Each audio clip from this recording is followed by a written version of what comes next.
And this is what happened at Sinai. They took what was a pictographic alphabet, pictures that stood for sounds, just like ours, except they were pictures, like we do with A is for apple, B is for ball, C is for cat, D is for dog. So Aleph was A, right? And but at Sinai, they took that and they simplified it into symbols, because the second commandment, you shall not worship graven images, you shall not make graven images nor worship them. Graven images referred to hieroglyphs. Those were the graven images they knew. Yes, the golden calf was a standing idol. It was an abomination of the same sort, but graven images were hieroglyphs. So they were forbidden. Pictographic writing was forbidden. Why?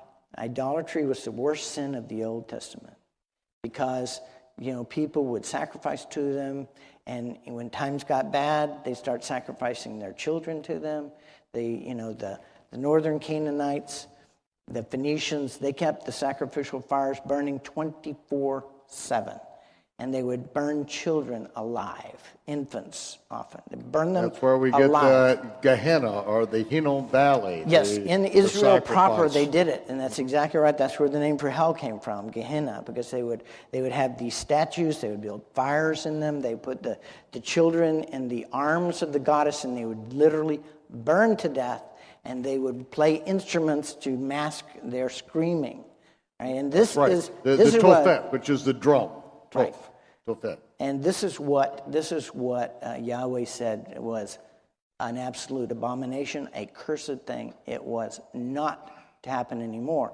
Now, after the sacrifice, typically they would put the burnt bones of the infant in what is called like a canopic jar. It's an ossuary jar, a little white jar.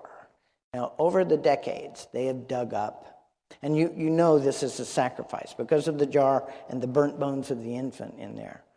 Over the past decades, they've uncovered 20,000 of these ossuary jars.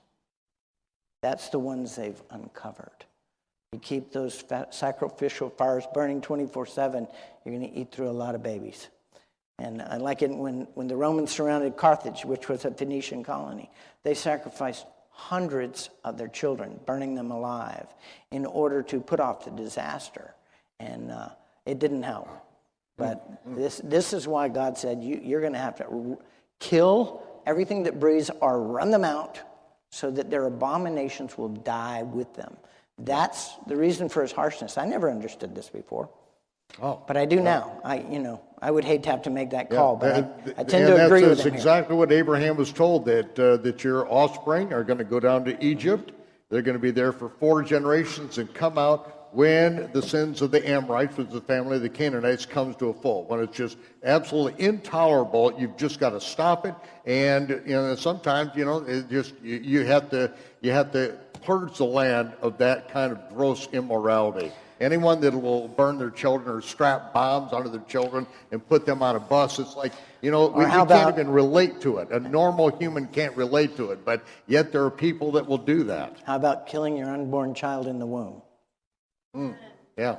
Exactly. Yeah, it's a big industry here in Charlotte and in the Bible Belt. So it's a big industry everywhere.